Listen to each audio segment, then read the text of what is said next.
Bonjour tout le monde. Feuilles de lierre, feuilles de Pittosporum, feuilles de Bellombra, feuilles d'olivier, tout en haut. Ce sont les feuilles que je vais récolter aujourd'hui et que je vais utiliser directement dans mon jardin. Ce sont des matériaux riches en carbone et pauvres en azote. On peut en faire du compost, on peut en faire du paillage. On peut tout simplement les laisser au pied des arbres car en se décomposant, elles vont enrichir le sol.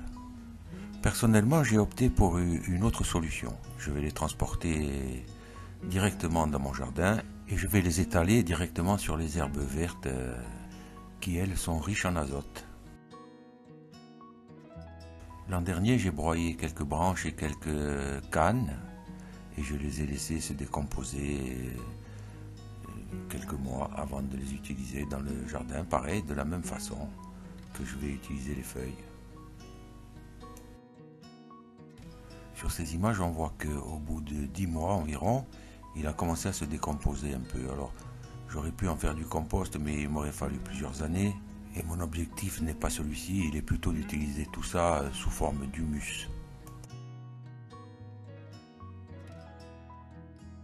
Et je procède pareil pour le broyat que pour les feuilles d'arbres, à savoir que je les étale directement sur le sol, au milieu des herbes vertes.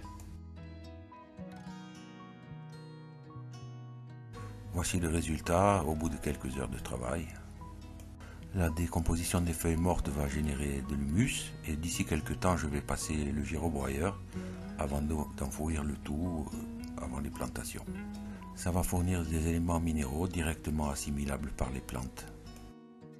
Et au final, c'est la vie du sol qui aura le dernier mot. Ça fera un gigantesque lombricomposteur.